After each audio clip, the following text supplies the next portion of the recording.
Oh, what a blessing and an honour to have a chat with Alan. He had to head off because he's got something else going on.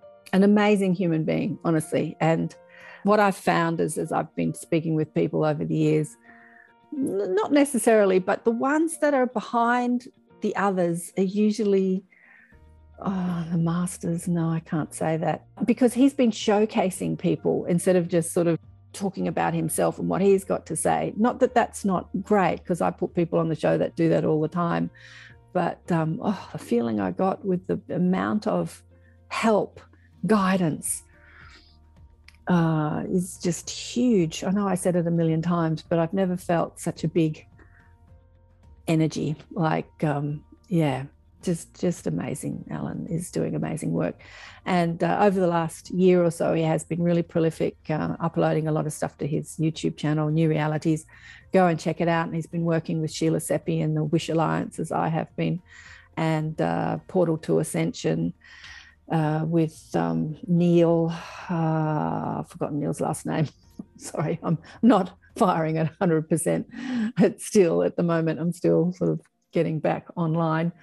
I'll get there. But amazing human being. And I was thinking about his book, if you're, it would be a great read for everybody, but maybe if you're someone that has family or friends that are just starting to ask these questions, like, is there life out there in the cosmos?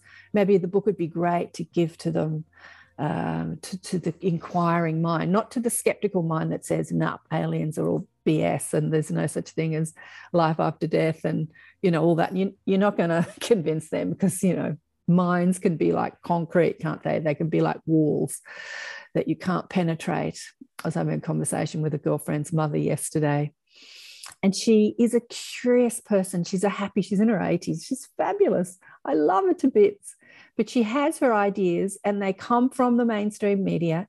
And she's adamant in those ideas that what the news is telling her is how the world works. And so she keeps asking me questions, but I know that if I answer her questions, she'll just argue with me, because it just can't penetrate her worldview.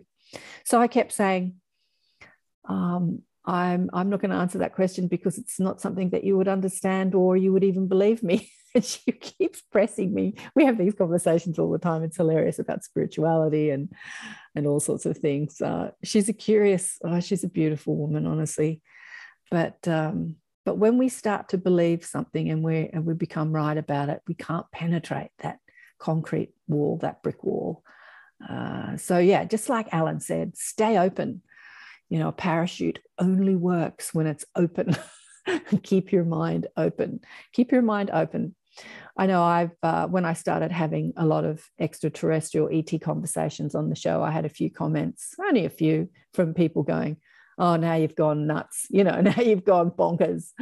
They'd love to talk about consciousness and health and spirituality and the masters and channeling and psychic ability and life after death and NDEs. I love to talk about all that stuff. But once you start to introduce the ET conversation, then people hit that brick wall of limitation in their belief system and say, no, this stuff, I can't come at this stuff.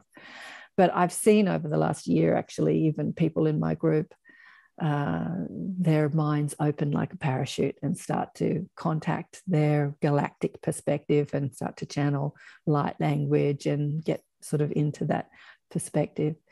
It's all really one perspective. The ascended masters, the angels, the ETs, the human races, the animals, the earths, the cosmos, the planets.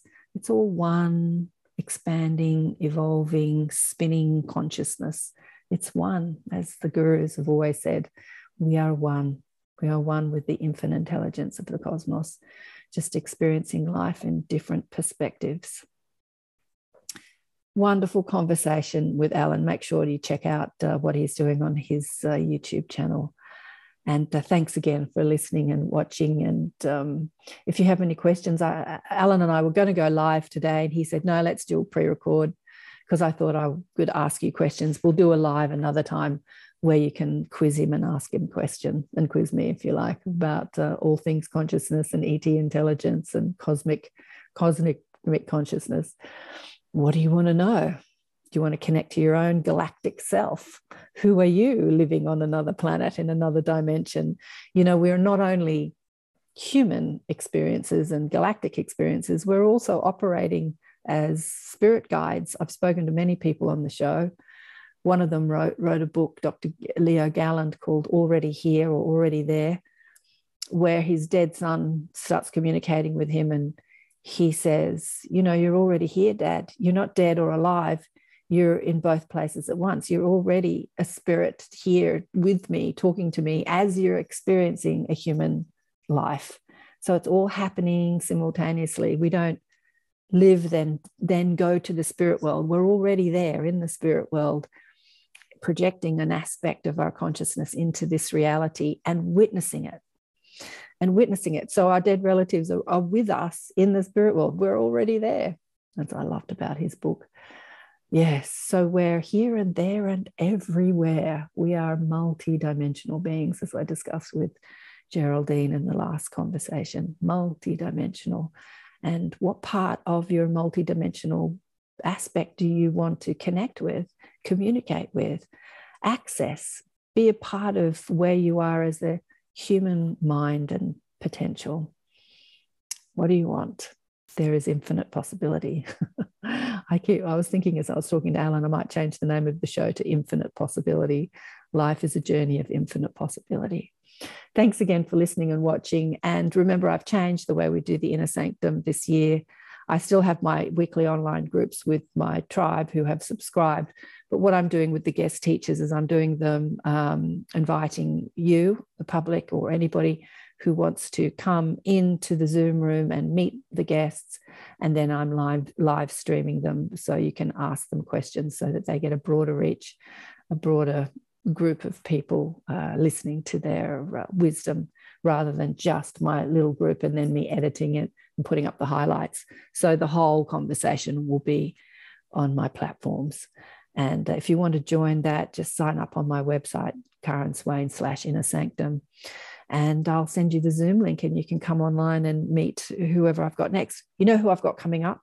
One of my favorites. Stephen Simon is coming up in February, mid-February.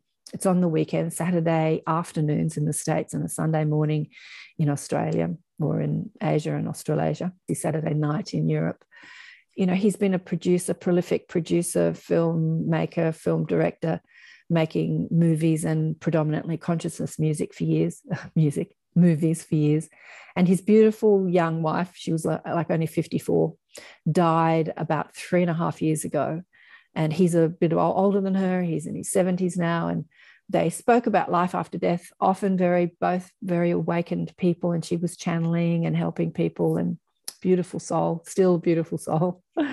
And after a lot of grief, he started communicating with her, and together they wrote his book, What Dreams Have Come, you know, coined after one of his movies, What Dreams Would Come. Oh, dear, I'm sorry, I'm still not firing. But anyway, Stephen's coming to chat to us. So if you want to meet Stephen, he's such a beautiful soul. Just love him. Sign up at the Inner Sanctum. As I say, it's free or by donation. I do ask for donations if you want to contribute to these shows and conversations. And you can come in and meet him on Zoom next month in February. And we'll also live stream that conversation on my YouTube channel. So I really look forward to that conversation. I had a chat with Stephen on the show at the beginning of last year, I think it was, or the middle of last year, whenever it was. And then I put him on about a dozen other shows. I put him on Sandra Champlain's show, Jeff Mara's show, all the shows that he's been on. I introduced him to all the podcasts because he, you know what I felt? I felt like I needed to get him out of his grief, because he was still really grieving, even though he was in complete communication contact with his, supposedly, you know, when I say dead, the dead never say they're dead, with his wife that had left her physical body. He was still very grieving her physical presence. And I thought, I'll just get him really busy talking about his book, and that'll give him something to do and get him out of his grief. Because, you know, when we're contributing to others and helping others, we don't have time to be in our pity party, right? We don't have time to feel sorry about ourselves. Poor me. my love has died, because we're too excited about reaching out and helping others. That's the joy of life. That is the joy of life. That's what overcomes all depression, is to reach out, extend your energy outside your own drama to contribute to others. So that's what I did with the beautiful Stephen. Anyway, so he's coming in. Lots of love to you, and starting to take clients again in the next couple of weeks, because I cancelled all my clients. So if you're wanting a reading or a session, contact me on my website and I'll book you in. Big love to all of you. It's wonderful to be back and speaking to you again. And check out my book, Awakened by Death, if you haven't already. Big love. Bye for now.